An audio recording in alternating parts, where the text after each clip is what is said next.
Assalamualaikum warahmatullahi wabarakatuh. Dunia Pramudita 7 Juni, waktu menunjukkan 19.36. Pada kesempatan hari ini saya ingin berbicara tentang sabar. Sabar, ya sabar. Karena itulah nasihat yang sering disampaikan kepada kita. Pasti selalu sering yang disampaikan sabar, baik dari orang tua, baik dari guru, baik dari sahabat, teman, dan selalu kita nggak akan merasa asing dengan kata-kata sabar.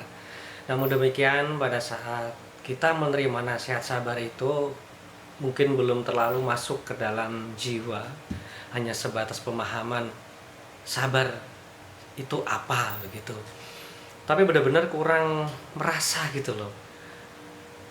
Apa ya, kurang merasa di sini yang saya maksud, apa benar sih kalau sabar itu benar-benar bisa menyelesaikan masalah, bahkan tidak melebarkan masalah.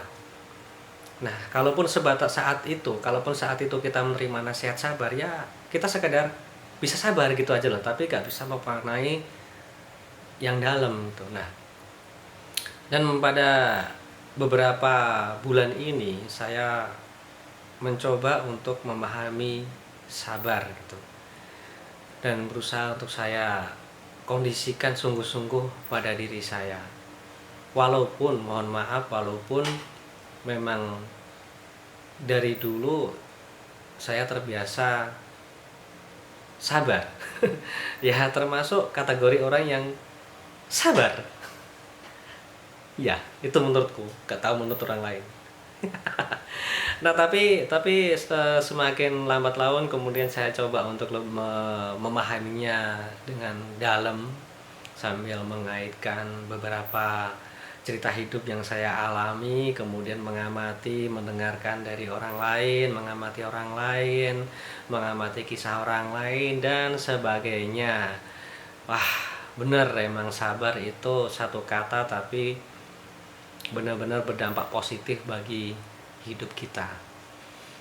Ya, bagi hidup kita. Nah, kalau kita melihat apa itu arti sabar, nah ini dari sumber saya langsung di depan monitor yang terkoneksi dengan internet. Alangkah mudahnya orang sekarang ya, dimudahkan teknologi. Kita mau cari sumber, mau mencari tambahan-tambahan ilmu itu mudah sekali ya. Ini sabar. Sabar itu merupakan sebuah istilah yang sebenarnya itu dari bahasa Arab yang berarti menahan, mencegah, atau tabah. Nah, sedangkan dari segi istilahnya, sabar adalah menahan diri dari sifat kegundahan dan rasa emosi, kemudian menahan lisan dari keluh kesah, serta menahan anggota tubuh dari perbuatan yang tidak terarah. Dari artinya saja itu sudah mewakili betapa sakralnya sabar itu untuk membantu kita sebagai manusia. Wow, gila. Jadi menahan, mencegah, atau tabah.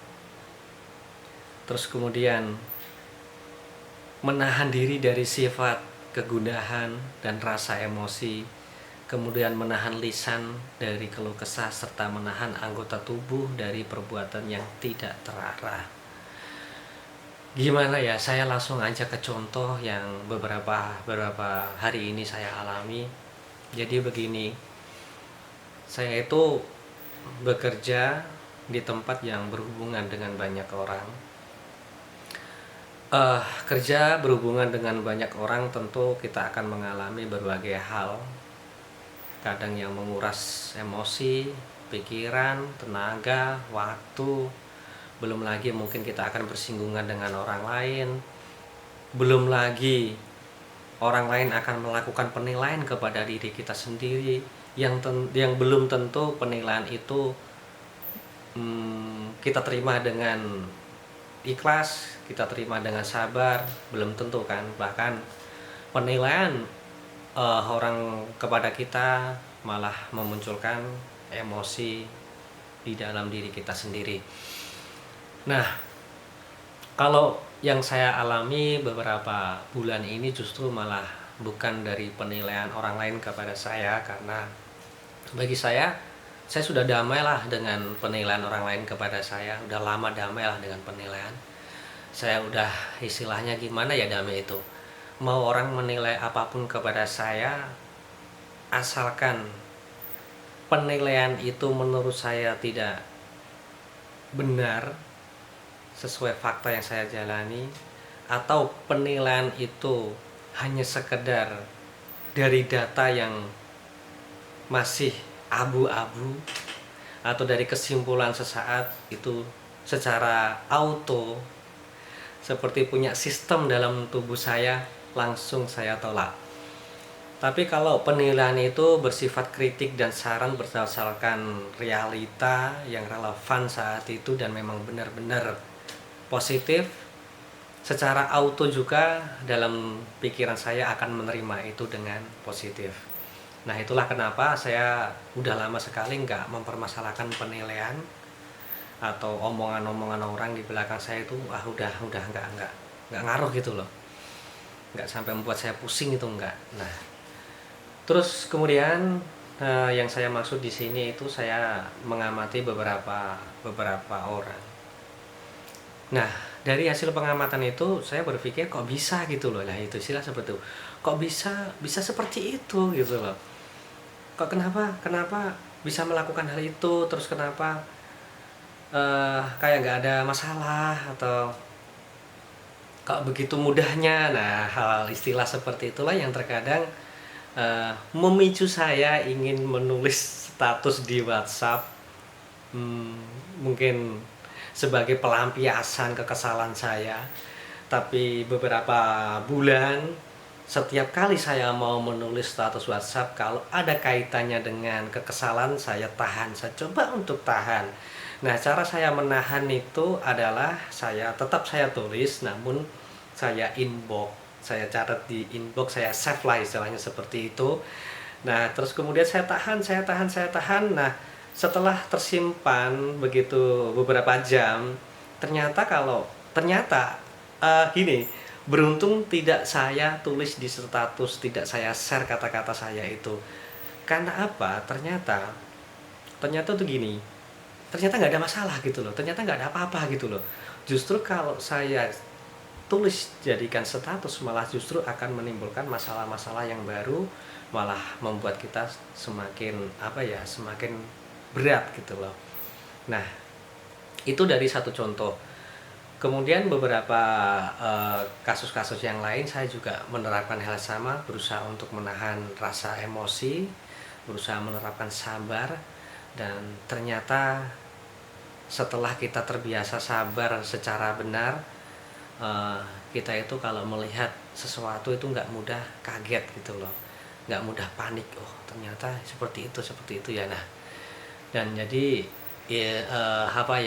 menurut pemahaman saya, sabar adalah cara yang paling tepat dan efektif untuk selamanya. Jadi memang kesabaran sering diuji kita sebagai manusia biasa, tapi percayalah, di balik ujian kesabaran itulah sebenarnya kalau kita mampu menghadapi, itu adalah cara untuk meningkatkan kualitas kesabaran itu dari waktu ke waktu. Itulah kepercayaan saya, dan saya sudah merasa menikmati dengan sabar, tidak terburu-buru ngomong, tidak terburu-buru membuat status WhatsApp, tidak terburu-buru emosi, apalagi sampai emosi karena informasi yang belum tentu benar. Nah, itu sangat membagongkan. Nah, karena itulah saya membuat video ini untuk diary YouTube saya, untuk pengingat diri saya sendiri, untuk nasihat diri saya sendiri bahwa saya sudah menikmati sabar gitu loh. Jika suatu saat nanti kesabaran saya diuji, setidaknya saya ingat saya pernah membuat video ini gitu, sebagai pengendali diri. Ya, syukur-syukur siapapun yang melihat video ini bisa bermanfaat pula, karena saya membuat video ini ya dengan apa ya, dengan tanpa konsep, dengan literasi apa adanya, masih dalam latihan berbicara di depan kamera. Tapi ya itu, kalau tidak saya mulai ya kapan lagi gitu.